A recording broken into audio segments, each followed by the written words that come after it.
où j'ai mis les enregistrements des webinaires. Donc, je garde le cap dans la tempête. Le sujet d'aujourd'hui, donc sous-entendu, dans une situation imprévue, compliquée, difficile. Ce qui est le cas en ce moment.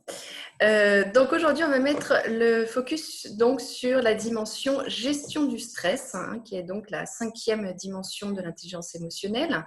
Donc je vous ai présenté ces 5 dimensions lundi et les 15 compétences qui en font partie. Et aujourd'hui, on va mettre donc le focus sur les compétences flexibilité, tolérance au stress et optimisme.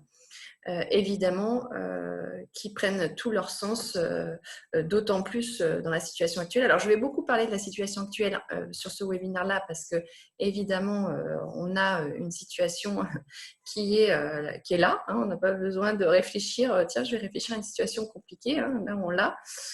Et justement, je fais cette parenthèse parce que dans la vraie vie, en temps normal, nous sommes aussi face à des situations de stress inconnues, nouvelles, pas prévues.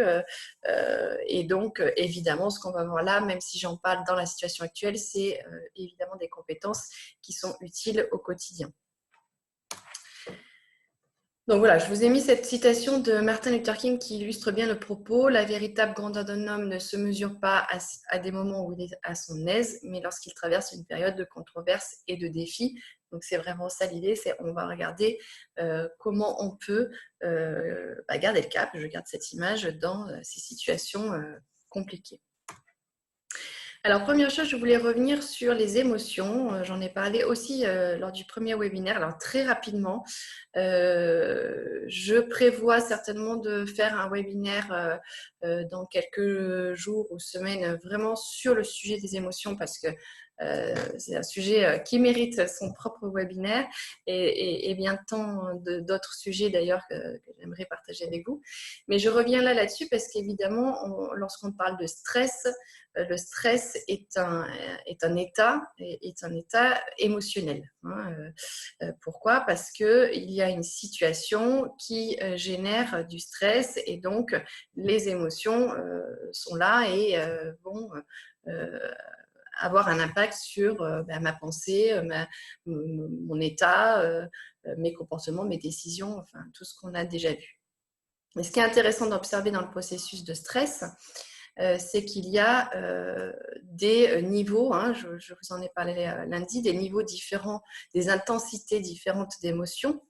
Et on voit alors là du côté droit, on voit le côté des émotions dites positives ou plutôt agréables, on va dire ça comme ça, puisque je vous ai dit qu'en fait toutes les émotions avaient tout autant d'intérêt. Hein. C'est pour ça que, en fait, on peut même dire que toutes les émotions sont positives dans le sens où elles nous apportent tous quelque chose et elles ont toutes un intérêt. Alors je vais plutôt parler d'émotions agréables et désagréables. Voilà, on peut peut-être plus parler de ça. Et donc, dans les émotions dites agréables, il y a aussi des différences d'intensité. Hein. Donc, ce que vous voyez en bas, c'est l'état de relaxation, donc on va dire un état très calme. Et plus on monte, plus l'émotion va être d'une intensité forte. Et lorsque nous sommes dans ces émotions-là, l'hormone qu'on sécrète, c'est de la DHEA. Qui est une hormone qui est très positive puisque c'est même une hormone qui est utilisée en injection hein, pour rajeunir. Donc, a priori, qui a des vertus plutôt positives. Donc, on voit que lorsqu'on est dans l'état plutôt calme, très calme, on voit le rythme cardiaque là, qui est, vous voyez, constant, mais plutôt bas. Et plus on monte, plus le rythme s'accélère, mais il reste quand même constant. Hein. On voit bien que ça reste dans le même état. Maintenant, si on va de l'autre côté, dans les émotions donc dites plutôt désagréables, de la même façon, on va avoir des différences d'intensité. Donc, plus on va vers le haut et plus on va vers le bas. Donc, on peut avoir une émotion désagréable, mais dans un état calme, et une émotion désagréable très vive. On voit que là, ces schémas illustrent le rythme cardiaque. On voit que là, il est plus calme et en haut plus fort. Mais ce qui est intéressant, c'est de noter qu'il n'est plus constant, que ce soit en haut ou en bas. Et donc, quand on est dans ces états-là, on sécrète une autre hormone qui est le cortisol, et qui est beaucoup moins sympa que la DHEA, parce que le cortisol a un effet très négatif, à contrario, sur le corps. Et puis, voilà. Si vous voulez en savoir plus, allez chercher des informations. Je ne veux pas vous en dire plus ici, mais c'est une hormone qui ne nous fait pas du bien. Et donc, l'idée avec le stress, c'est d'avoir conscience de comment je vais gérer ça, comment je gère cette situation. Donc, je vous redonne l'image, je suis dans mon bateau, tout d'un coup, il y a la tempête, et il est normal à ce moment-là de ressentir des émotions a priori plutôt désagréables et qui peuvent être d'une intensité assez forte. Et donc, c'est d'avoir conscience de ça. Je vous rappelle qu'on peut agir sur ces émotions, on peut trouver tout un tas de façons de calmer ces émotions. Donc, ce n'est pas parce qu'on est tout d'un coup très en colère qu'on est obligé de rester dans cet état-là. Alors évidemment, ça ne se fait pas comme ça, ce n'est pas magique, sinon ça se saurait. Et je vais vous donner quelques clés, en tout cas, pour faire redescendre cette intensité. On parle souvent de stress positif et négatif. On entend beaucoup de gens qui vont dire c'était du stress positif ou c'était du stress négatif. Ça va dépendre de comment je gère le stress, comment je vais l'accueillir et surtout ce que je vais en faire derrière, c'est-à-dire comment je vais le transformer, ce stress, en quelque chose peut-être de constructif. Et donc, on voit bien que c'est aussi mes compétences, ce dont je suis capable, qui va définir aussi comment je vais ensuite transformer cet état de stress. Alors, juste avant de revenir sur les compétences, je voulais aussi, alors très rapidement pareil, parce que ce n'est pas le sujet de ce webinaire, et toujours pareil, si vous voulez plus d'informations sur ces sujets-là, vraiment, vous avez tout un tas de recherches disponibles sur Internet. Mais ce que je voulais vous montrer là, c'est le cerveau, un peu la décomposition du cerveau, alors très simplifié évidemment, mais ce qu'on peut retenir, c'est que l'être humain a 3 cerveaux. Donc le cerveau reptilien, qu'on partage donc avec tous les êtres vivants. Le cerveau des réactions, le cerveau limbique qu'on appelle, donc là où vont arriver les émotions, justement. Et le cerveau supérieur, donc ça c'est le cerveau qui est propre à l'humain, c'est-à-dire notre capacité d'analyse, de réflexion, de prise de recul, je garde mes esprits, enfin tout ça c'est propre à l'humain. Qu'est-ce qui se passe lorsque je ressens une émotion très très forte dans le niveau vraiment supérieur, plutôt désagréable? Eh bien, ce cerveau là qui est bleu, le cerveau supérieur cortical, se coupe, il disparaît.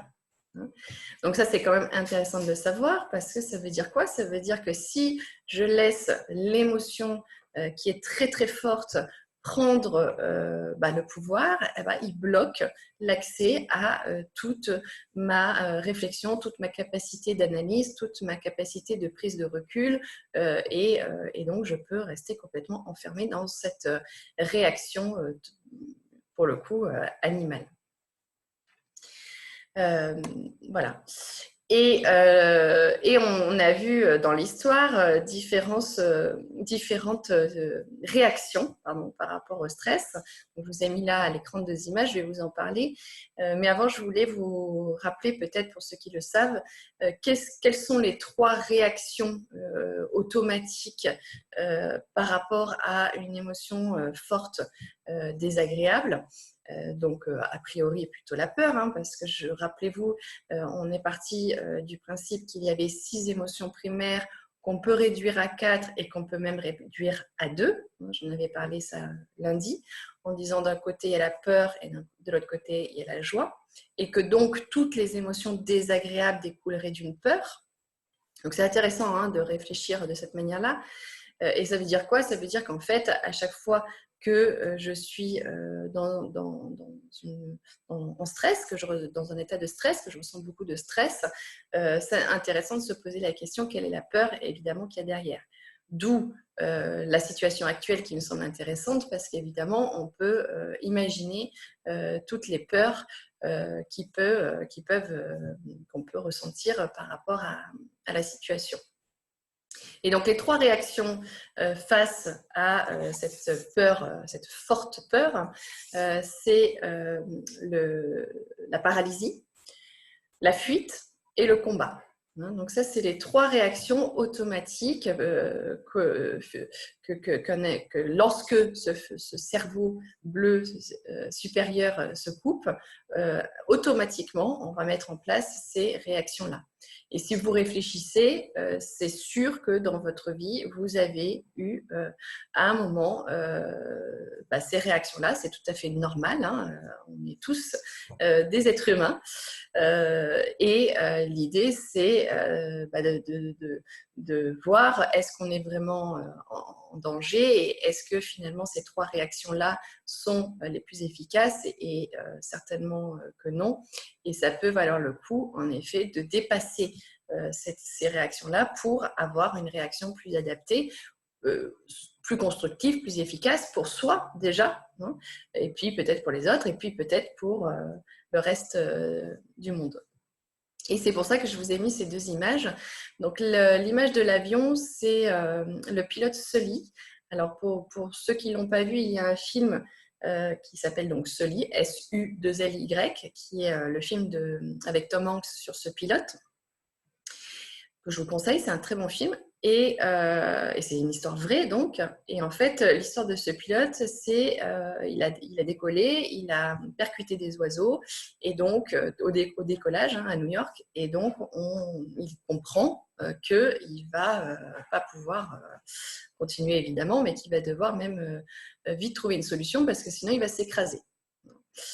Et donc, on voit, puisqu'on a accès aux enregistrements et aux échanges qu'il a avec la tour de contrôle, qu'il a un moment, évidemment, où il perd un peu pied, parce que il apprend quand même qu'il vient de percuter des oiseaux et qu'il est en danger de mort, lui et tout l'avion.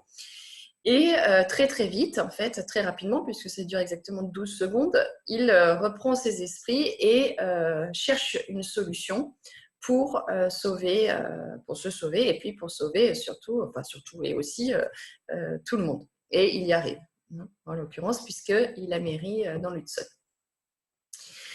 Donc ça, c'est plutôt une gestion du stress plutôt efficace, hein, puisque passer les 12 secondes de je perds pied, je coupe, donc ce cerveau se coupe, et puis 12 secondes après, donc compter jusqu'à 12, c'est quand même pas énorme, je reprends mes esprits et je réfléchis à des solutions et je mets en place une solution qui fonctionne au final. Et à côté de ça, vous avez le bateau Costa Concordia, hein, dont on avait entendu parler. Donc pareil, qui percute un gros rocher, je crois, donc qui est en train de couler. Et là, qu'est-ce qui se passe? Eh bien, on voit le capitaine qui s'enfuit. Tout seul. Là, je vous ai mis une image, mais sur la vidéo, on le voit carrément qui court sur le ponton, je ne sais pas comment on appelle ça, pour s'enfuir tout seul. Donc, 2 réactions complètement différentes. Alors, en même temps, vous allez me dire, oui, mais on ne peut pas s'enfuir de l'avion. OK, mais n'empêche que en termes de réaction, là, on a une réaction vraiment... parmi les 3 réactions animales, c'est la fuite, en l'occurrence. Donc, tout ça pour vous montrer qu'on peut très bien aussi réagir de façon complètement différente dans une situation similaire. Ça va dépendre de plein de facteurs, évidemment, et le facteur qui nous intéresse, c'est l'intelligence émotionnelle. Donc, la première compétence qui compose la gestion du stress, c'est la flexibilité. Donc, la flexibilité, c'est la capacité à s'adapter. Alors ça, c'est une compétence qui est très, très utile dans la situation actuelle, évidemment. Hein. Si je reprends notre situation actuelle, on est dans une situation inconnue, on est dans une situation difficile, compliquée, qui nous impose et qui nous prive de beaucoup de choses. Et la flexibilité, ça va être la capacité à s'adapter à cette situation. Ça veut dire prendre la situation telle qu'elle est, hein, et on voit bien le lien avec le sens de la réalité, par exemple, et de réfléchir à comment on peut avancer, continuer à avancer dans cette situation, dans cette réalité. Et donc, vraiment, là, pour le coup, je vous montre depuis lundi ce que ça donne à chaque fois lorsque on a la compétence forte et lorsque on a la compétence moins forte, puisque je vous rappelle que nous avons tous des compétences fortes et tous des compétences moins fortes. Pour ceux qui ont une flexibilité très forte, la situation actuelle, ils trouvent des nouvelles solutions, voilà, des nouvelles idées. Hein, la créativité, par exemple, fait partie de la flexibilité. Hein, cette capacité à trouver des nouvelles idées, des nouvelles façons de voir les choses. Donc ça, c'est quelqu'un qui aurait une flexibilité forte et en prenant en considération la situation. Et quelqu'un qui aurait une flexibilité beaucoup plus basse, évidemment, va avoir beaucoup plus de mal à s'adapter et va certainement être plus dans une attente que ça se termine, sera finalement plus passif dans le sens où en tout cas aura plus de mal à réfléchir à de nouvelles façons de penser, peut-être même son job, de penser son organisation, peut-être de lâcher prise sur certaines choses. Enfin, voilà, donc c'est vraiment l'adaptabilité, l'adaptation au changement, à la nouveauté. Alors, je regarde parce que je vois qu'il y a quelqu'un qui me parle. La flexibilité peut-elle être variable en fonction des situations? Alors ça, c'est une question intéressante et c'est une question qui peut fonctionner pour toutes les compétences. On pourrait dire, est-ce que l'optimisme change selon les situations? Est-ce que l'expression émotionnelle, enfin, c'est une question qui pourrait se poser quelle que soit la compétence. Et la réponse que je vous donne là, c'est quelqu'un qui a cette compétence, une compétence, donc là en l'occurrence la flexibilité forte, on garde ses forces. Hein, et je peux vous donner l'exemple, je crois que je l'ai déjà donné d'ailleurs, d'une cliente que j'avais un jour qui vraiment avait vécu une situation horrible, mais vraiment horrible, et j'étais étonnée de son résultat en optimisme qui était très fort par rapport à ce qu'elle me racontait. Et donc, je partage avec elle cet étonnement et elle me dit oui, mais moi j'ai toujours été quelqu'un de très optimiste. Et quand il m'est arrivé ce malheur, bien sûr, j'ai été triste. Enfin, être optimiste, ça ne veut pas dire ne jamais être triste. N'oubliez pas, on ressent tous toutes les émotions. Mais par contre, j'ai décidé de créer une association et de faire des choses pour construire quelque chose de positif à partir de cette situation horrible. Donc, si je partage avec vous cet exemple, c'est pour vous montrer que lorsqu'on a une compétence qui est très forte, sous-entendu, on a développé cette compétence, ça fait partie donc de mes forces, je vais pouvoir l'utiliser quelle que soit la situation. Après, si je ne l'ai pas, au contraire, si c'est une compétence basse, je peux en effet la développer. Donc, dans ce sens-là, ça marche. Je peux me mettre, c'est bien le sujet d'ailleurs depuis le début de l'intelligence émotionnelle, muscler son intelligence émotionnelle. L'intelligence émotionnelle se travaille, se développe. On peut considérablement agir sur ses compétences. Et donc, ça veut dire que, par exemple, si j'ai une flexibilité plutôt basse, je peux en effet, dans la situation, développer cette compétence.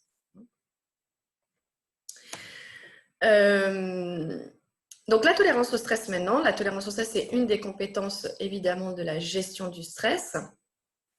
Donc, je vous ai mis la définition du stress, en fait, parce que je trouvais ça intéressant. La définition du stress, c'est l'état réactionnel de l'organisme, hein, donc j'en reviens, c'est pour ça que je vous ai fait cette présentation sur les cerveaux, soumis à une agression brusque. Hein, donc, vous voyez bien, le pilote qui percute les oiseaux, c'est une agression brusque. C'est pas quelque chose qui était prévisible ou sur lequel je peux me préparer. Hein. Donc, il y a vraiment cette notion d'agressivité, d'agression. Hein, je me sens agressée. Et donc, j'ai cette réaction de protection, en fait. Hein, donc, d'où les 3 réactions, fuite, fight. En fait, en anglais, c'est les 3 F. Donc, c'est pour ça que je dis fight, mais c'est le combat et la paralysie. Maintenant, on l'a vu, l'idée, c'est d'aller au-dessus de ça et de se dire comment je peux reprendre le dessus finalement et continuer à avancer et à mener le bateau à bon port. La tolérance au stress est connectée. Alors, depuis quelques jours, je vous montre que certaines compétences sont connectées. C'est ça qui est intéressant d'observer. Et la tolérance au stress, elle est connectée à la conscience de soi émotionnel. Ce qui semble assez logique, puisque depuis tout à l'heure, on parle de cette émotion qui a une force telle qu'elle bloque tout mon système intelligent, même d'autres formes d'intelligence que l'intelligence émotionnelle. Et donc, plus on va développer cette conscience de soi émotionnelle, c'est-à-dire de bien comprendre ce que je ressens, pourquoi je ressens ça, ce qui se passe, ça on en a parlé dans la perception de soi, hein, plus je vais saisir en fait ce qui est en train de se passer et quelle est l'émotion qui est en train de prendre autant de place et autant de pouvoir. Donc, la conscience de soi émotionnelle, c'est évidemment un très bon levier pour développer sa tolérance au stress, pour déjà bien comprendre le mécanisme qui est en train de se mettre en place. Bon, ça, je vous en ai parlé, du bon et du mauvais stress. Donc, l'idée, c'est vraiment identifier, comprendre et accueillir. Hein, rappelez-vous, je n'arrête pas de vous parler de ça, ce stress. Quelle est la différence entre le bon et le mauvais stress? C'est justement, je vais accueillir ce stress et je vais décider d'en faire quelque chose. Hein, les gens qui disent, par exemple, moi, je suis à l'aise vraiment sur les derniers délais quand j'ai très peu de temps pour faire un travail. C'est très stressant, mais je suis très productif. Qu'est-ce qui se passe? Il se passe qu'ils ne sont pas dans la paralysie, dans la fuite ou dans le combat. Ils sont dans je suis dans cette situation de stress et j'utilise ça pour créer quelque chose, pour produire. Alors évidemment, c'est quand même intéressant de se poser la question pour ces gens-là de se dire et qu'est-ce que ça donnerait finalement si par exemple vous anticipiez davantage et peut-être que ce n'est pas forcément nécessaire de se mettre dans des états de stress pour pouvoir être productif. Ça, c'est encore un autre sujet. Et la tolérance au stress est évidemment reliée à la résolution de problèmes. Hein. Ça, on en parlera demain, puisque évidemment, c'est quelle va être ma capacité du coup à trouver des solutions et à les mettre en place. Hein, je précise bien parce que la flexibilité, ça va être la capacité à trouver des solutions. Et plus je vais être flexible, plus je vais en trouver. Mais si je n'ai pas de résolution de problème, je vais juste m'arrêter là. Je vais réfléchir à plein de solutions et d'idées, mais je ne vais rien mettre en place. La résolution de problème, c'est ce qui permet de dire, OK, maintenant, j'ai identifié toutes les possibilités. Maintenant, je fais un choix, c'est le sujet de demain, et je vais jusqu'au bout. D'où le pilote, là, Sully. Je vous conseille de regarder, vous cherchez sur Internet, vous mettez pilote Hudson. Vous tombez sur l'enregistrement et vous voyez qu'à un moment, il réfléchit à plusieurs options. Il dit, je pourrais faire ça, puis ça, puis ça. Et puis, il dit, non, je vais faire ça. Et à partir du moment où il fait ce choix, il ne bouge pas, il ne change pas. Il va jusqu'au bout. Et en l'occurrence, ça se termine bien. Et enfin, la troisième compétence qui est évidemment très, très, très, très importante, tout le monde en parle en ce moment, de l'optimisme.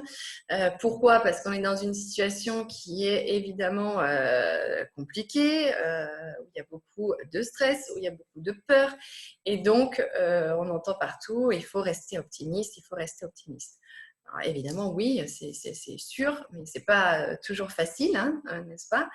Donc, l'optimisme, c'est pas C'est pas tout va bien se passer, tout est merveilleux, il n'y a aucun problème.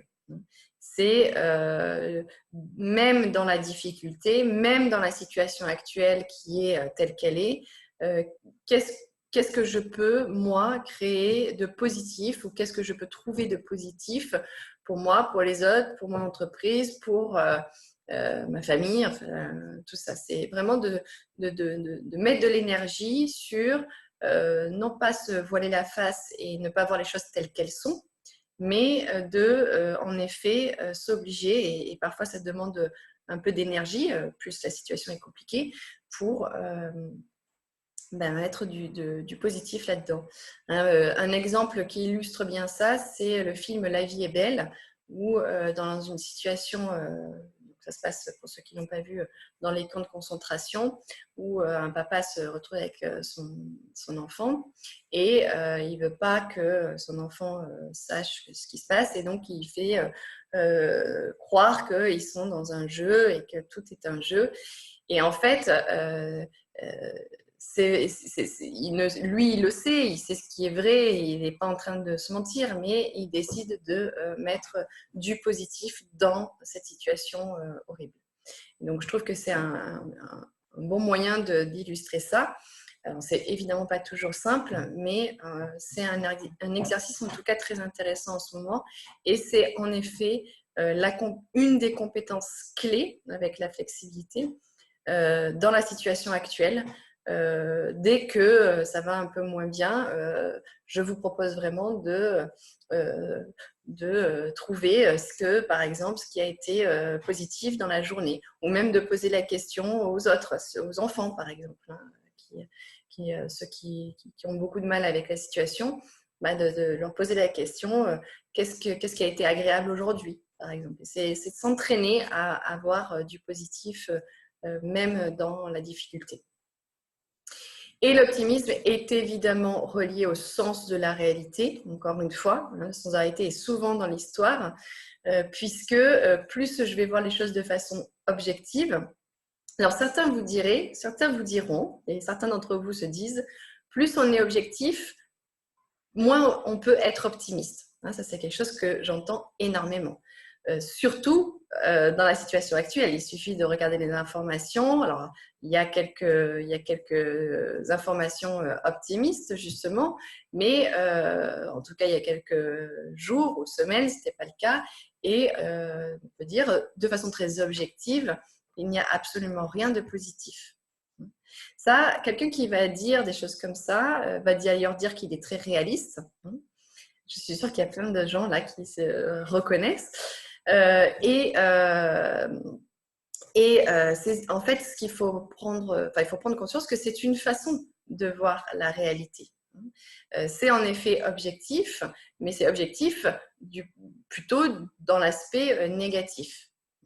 Donc ça veut dire que le sens dans ce cas-là, dans ce que je vous décris, ces gens-là ont un sens de la réalité plus fort que l'optimisme. Et au contraire, si j'ai un optimisme plus fort que le sens de la réalité, là, ça va être complètement différent.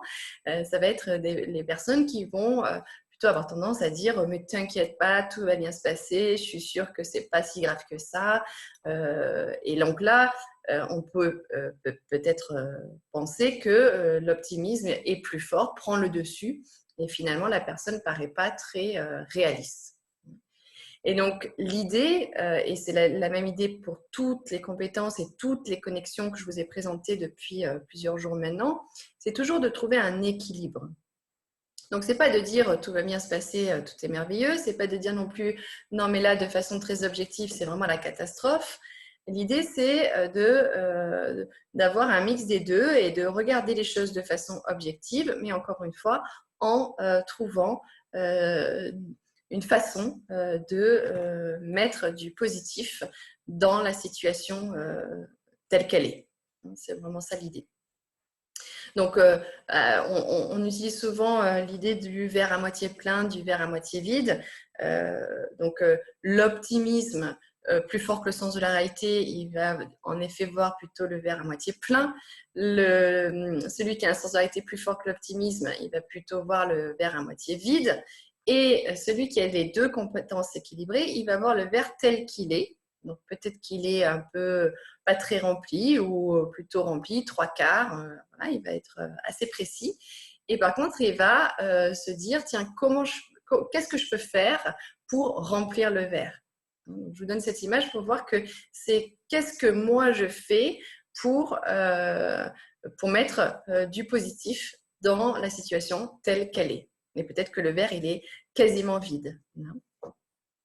Par exemple, l'échec, c'est même dans l'échec, ma capacité à en tirer quelque chose de positif pour, par exemple, mon apprentissage, pour que la prochaine fois, je fasse mieux. Et ça, c'est vraiment la capacité à trouver du positif, même dans le négatif. Donc, compétence clé, évidemment, dans la situation actuelle. Dans chaque pépin, une pépite. Ouh, c'est beau ça, Agathe. C'est très beau. Alors, je vous propose un modèle. Je vous ai dit que je vous proposais un petit truc. Donc, ce modèle, c'est un modèle qu'on a créé qui, voilà, pour vous aider à sortir d'une émotion forte négative, hein, si on reprend l'histoire des cerveaux. Donc, il y a la situation, le stimulus, hein, le premier S, le modèle SNSP. Donc, il y a la situation. Donc là, en l'occurrence, la situation, c'est le confinement, c'est le virus, c'est le travail, c'est tout ça, qui crée donc une émotion très négative. Donc, c'est le N. Ça, on ne peut pas agir dessus. C'est-à-dire qu'on ne peut pas vivre dans un monde où il n'y aura jamais de situations qui vont jamais engendrer des émotions négatives. Ce n'est pas possible. Désolée. Mais quand je dis désolée, je dis heureusement aussi parce que sinon, on ne ferait pas preuve de créativité, on ne ferait pas preuve de courage, en fait, toutes ces compétences qui sont aussi très intéressantes. Donc, il y a la situation qui génère une émotion négative, voire très négative, voire très, très négative, et donc qui me bloque ou qui m'enfonce dans cette émotion négative, en tout cas, qui n'est pas, où je n'arrive pas à reprendre le dessus. Et ce qu'il faut savoir, c'est que ce n'est pas possible de passer d'une émotion négative à une émotion positive comme ça d'un coup. Quand vous avez quelqu'un qui est très très mal et qui ne va pas bien du tout, si vous lui dites mais t'inquiète pas, ça va aller, allez, reprends-toi, ça va maintenant, ça ne marche pas. C'est pas comme ça que ça fonctionne. Sinon, encore une fois, ce serait bien plus simple et ce serait, tout le monde arriverait très facilement à se sortir de toutes ces émotions négatives. Et donc, avant de pouvoir passer dans un état positif, donc faire preuve de flexibilité, d'optimisme, d'amour-propre, toutes ces compétences qu'on a vues, il faut passer par un état de stop. C'est vraiment le point mort de la voiture. Donc, avant de repartir dans la bonne direction, de décider peut-être de changer de route, il faut en effet passer par cet état de stop. Et donc, ça veut dire quoi le stop? Ça veut dire point mort, on arrête et je prends de la distance, du recul, de la hauteur par rapport à la situation, par rapport à l'émotion et je reprends le dessus, je reprends le pouvoir, je reprends le contrôle de mon cerveau. Donc là, l'image que je peux partager avec vous, c'est la voiture de course. Donc, vous êtes le pilote. Et l'émotion, c'est le copilote. Et donc, le copilote est très important puisqu'il vous donne des informations. Il vous dit « attention, là, il y a un danger. Ça, c'est pas bien. » Enfin, voilà, il vous donne des informations. Mais son rôle, c'est d'être le copilote. C'est vous qui restez le pilote. À partir du moment où l'émotion est forte, très forte, elle prend le pouvoir et elle devient le pilote. Et vous passez en mode copilote. Et donc, c'est l'émotion qui décide, d'où la réaction, fuite, paralysie ou combat. Et là, c'est vraiment l'émotion qui décide. C'est l'émotion qui dit « fais ça, va-t'en, bats-toi » ou tu ne peux plus rien faire. C'est l'émotion qui conduit, qui a le pouvoir. Donc, c'est vraiment à ce moment-là de prendre conscience, d'où la conscience de soi émotionnelle, de prendre conscience de ce qui se passe, de prendre conscience que l'émotion est en train de prendre beaucoup de place, de s'installer et de prendre de la hauteur, de regarder la situation d'en haut, de respirer aussi. Hein, c'est une bonne façon faire redescendre le rythme cardiaque. Hein. D'ailleurs, pour ceux que, enfin, je l'ai déjà dit, mais si vous ne l'avez pas noté, il y a une application qui est très intéressante. Elle s'appelle Respire Relax. Elle est gratuite. Et c'est une application pour justement respirer et faire redescendre ce rythme et pour pouvoir donc stopper cette émotion. Mais il n'y a pas que ça. Ça, je dirais, c'est physiologique, c'est très bien. Mais si à côté de ça, je ne fais pas ce travail de je prends de la hauteur, je regarde la situation et je vois ce que moi je peux faire, puisqu'on ne peut pas agir sur l'autre, pour avancer, continuer à avancer et à mener ce bateau, et donc prendre des décisions avec optimisme. Ça ne veut pas dire qu'il n'y a jamais d'échec et d'erreur, mais en tout cas, je suis en action, j'agis. Je ne suis plus victime, mais je ne suis plus passif, hein, je suis actif. Donc voilà un modèle, pardon. Quelque chose qui peut aussi vous aider, c'est vraiment d'imaginer un signal d'alarme, justement ce petit bonhomme qui fait stop, qui fait warning, quoi. Attention, attention, là l'émotion est en train de prendre beaucoup de place et si tu la laisses prendre autant de place, le risque c'est que tu aies une réaction pas forcément très efficace, hein, si on repense à ce capitaine de bateau. Voilà pour cette présentation des compétences de la gestion du stress. Alors, c'est une présentation. Hein. Après, comme toujours dans toutes les présentations, l'idée, c'est pour ceux qui le souhaitent, c'est d'aller plus loin et d'identifier quelles sont les compétences vraiment qui vous permettent de développer cet aspect-là.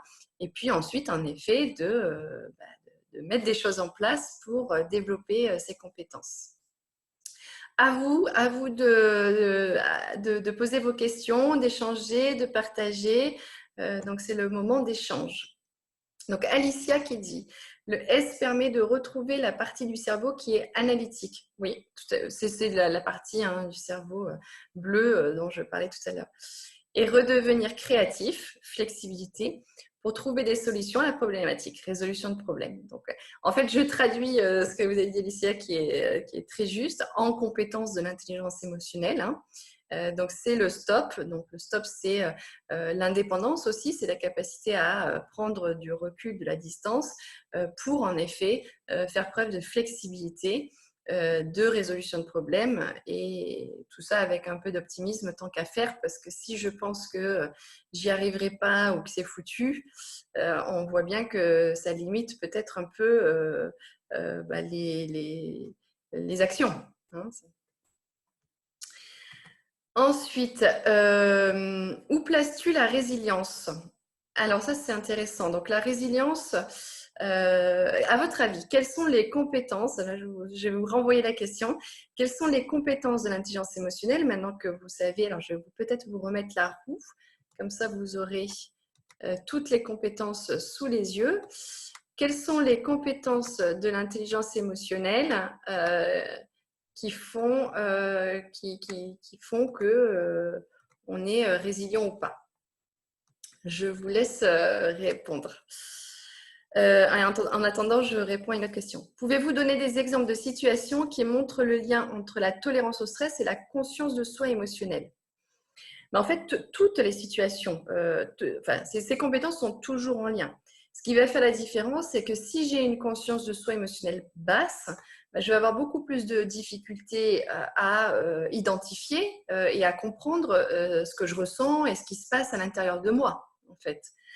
Et donc, je vais beaucoup plus subir le stress parce que je ne vais pas comprendre, je ne vais pas, par exemple, des gens qui sont tout le temps ou souvent stressés, on peut se demander si finalement ils savent vraiment ce qu'ils ressentent et est-ce qu'ils vont vraiment regarder l'émotion en face et comprendre pourquoi et qu'est-ce qui leur fait peur et en fait d'aller tout simplement mieux comprendre ce qui est en train de générer ce stress. Donc, c'est vraiment dans toutes les situations. De toute façon, la perception de soi, je ressens donc je suis, j'en ai parlé mardi, c'est le point de départ de tout. Hein. C'est pour ça que j'ai commencé par là. C'est-à-dire que si de toute façon, plus je vais me connaître, plus je vais me comprendre, plus tout le reste va suivre finalement. Ça semble logique. Alors, qu'est-ce qu'on a derrière la résilience? Gestion du stress, prise de décision, flexibilité, optimisme, conscience de soi, affirmation de soi, réalisation de soi. Donc, vous voyez qu'il y en a plein. Donc, je peux tout dire, indépendance, tolérance au stress, amour propre, sens de la réalité. Bon, elles y sont, enfin, tout le monde y va de son idée. Et c'est ça, en fait, c'est pour ça que je vous posais la question. C'est ce que je voulais, donc je reviens avec vous maintenant, c'est ce que je voulais faire émerger de cette question, en fait. C'est que chacun va mettre la compétence ou les compétences qui lui semblent les plus importantes pour lui derrière la résilience. Mais on pourrait faire le même exercice avec, par exemple, le courage. On pourrait faire le même exercice avec le leadership, par exemple. C'est quelle est la compétence la plus importante en leadership? Il y en a un qui va peut-être dire l'empathie et quelqu'un d'autre qui va dire l'indépendance. Et il n'y en a pas un qui est plus vrai que l'autre. Pardon. C'est surtout, qu'est-ce que ça veut dire pour moi, la résilience? Moi, pour moi, être résiliente, est-ce que c'est faire preuve d'optimisme ou est-ce que c'est faire preuve d'amour-propre ou de résolution de problèmes?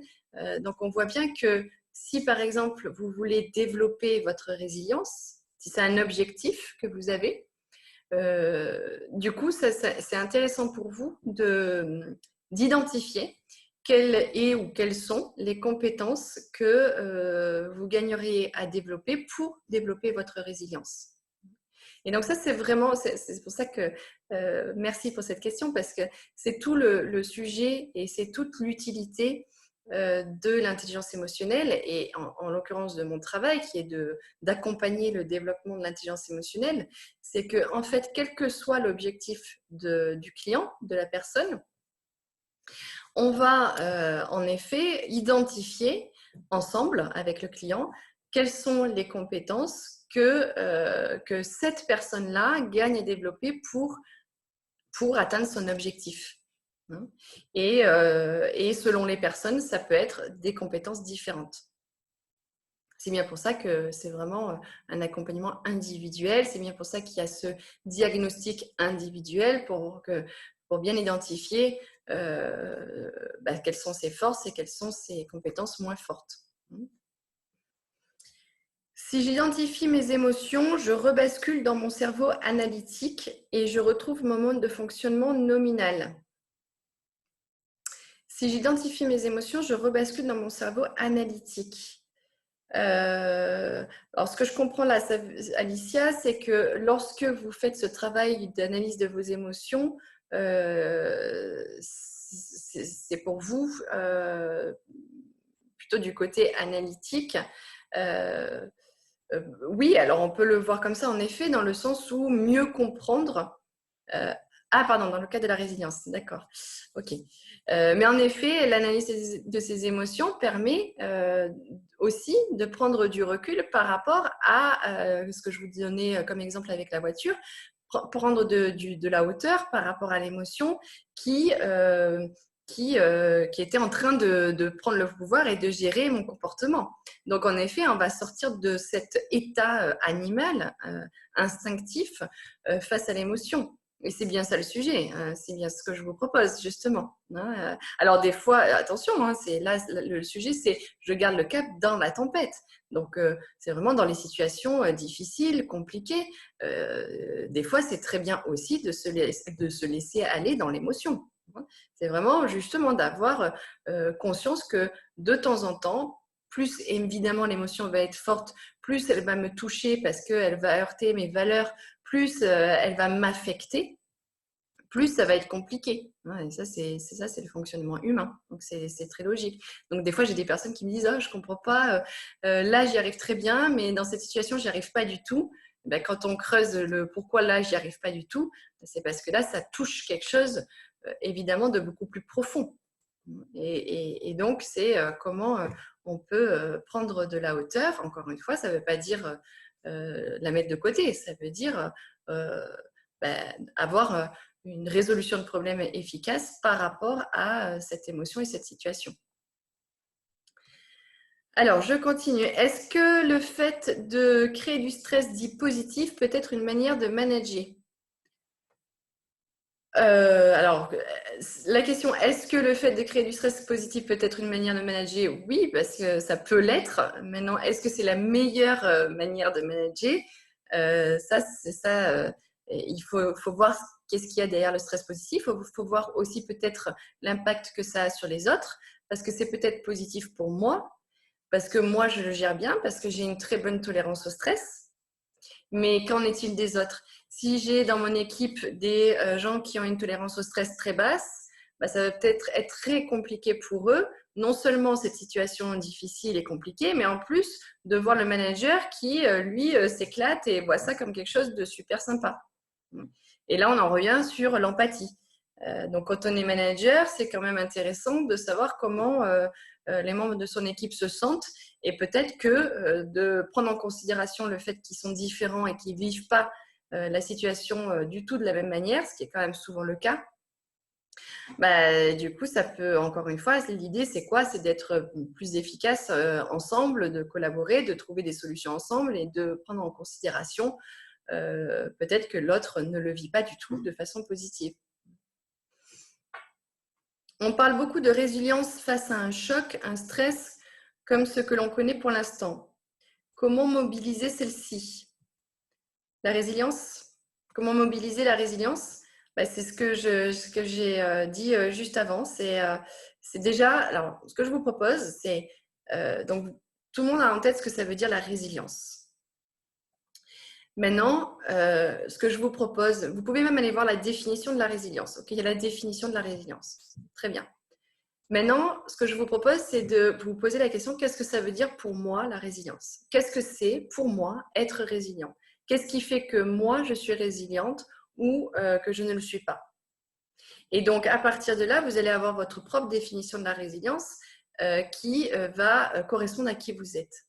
Et ensuite, ce que je vous propose, c'est par rapport à l'auto-évaluation que je vous ai envoyée lundi, ou pour ceux qui veulent vraiment avoir leurs résultats, de passer le test pour savoir exactement quelles sont les forces que j'ai dans cette résilience, donc sur quelles forces je peux m'appuyer, et quelles sont peut-être les compétences qui seraient intéressantes pour moi de développer pour gagner en résilience. Donc, c'est une ça se développe, la résilience. Ça se développe. Mais faut-il encore bien identifier quelle est la compétence qui, pour vous, individuellement, va faire que vous allez gagner en résilience? Parce qu'il n'y a pas de recette miracle en disant pour développer la résilience, il faut développer telle compétence. Non. C'est quelles vont être chez vous les compétences qui vont être intéressantes de développer. Même si il y en a certaines qu'on peut facilement identifier, comme l'optimisme.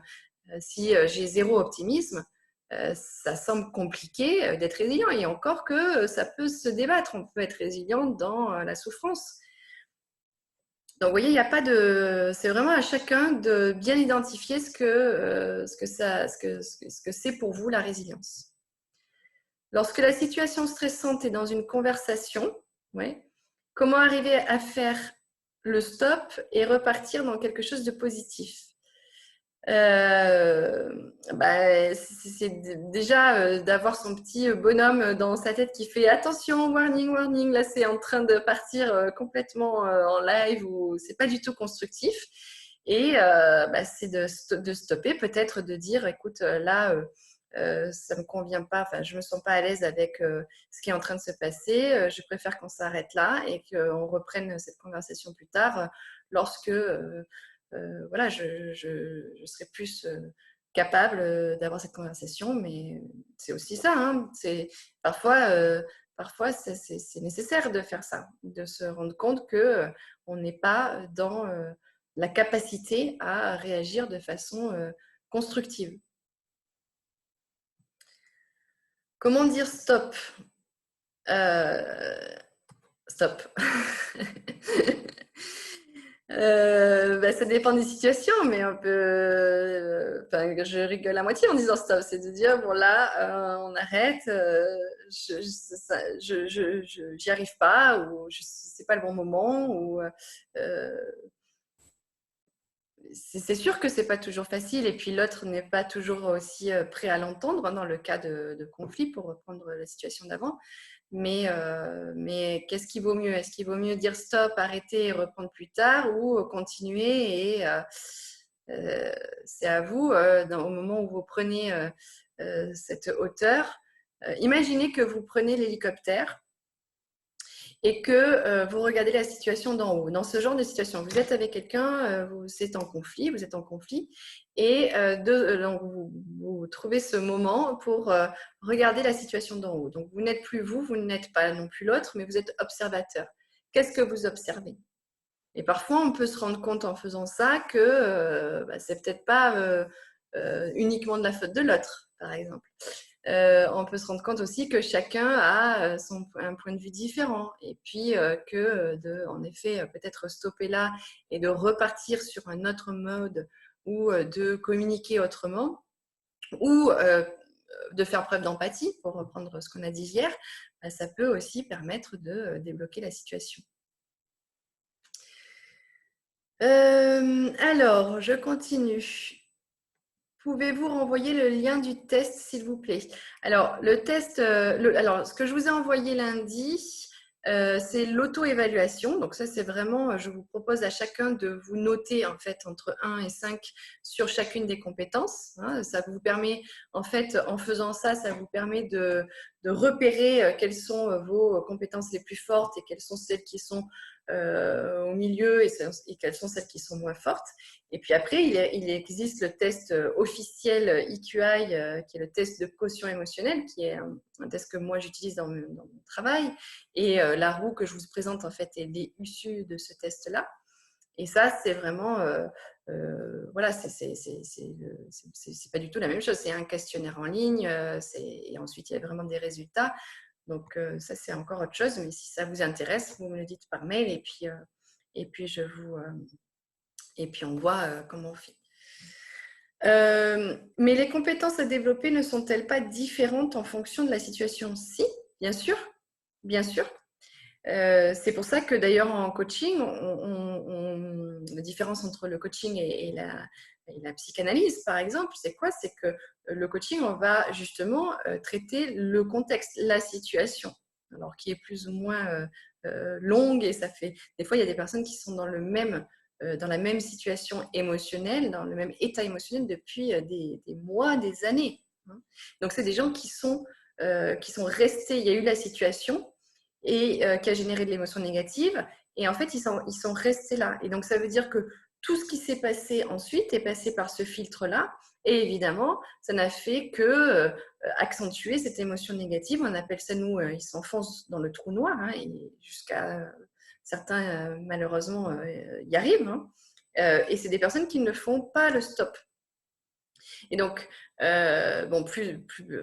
selon la difficulté et la profondeur, voilà, ça va être plutôt de l'ordre de la psychanalyse ou du coaching. Mais le coaching, voilà, c'est vraiment axé sur le concret, la situation, le présent. Et en effet, on va observer la situation et observer dans cette situation-là quelle est la compétence qui serait la plus intéressante à développer. Et en effet, peut-être que dans 2 mois ou peut-être même dans une semaine, ce sera une autre compétence parce que j'ai une réunion et que là, j'ai besoin de faire preuve, par exemple, d'affirmation de soi. Donc évidemment, l'intelligence émotionnelle, je vous rappelle qu'on a tous ces 15 compétences et on les a tous plus ou moins développées.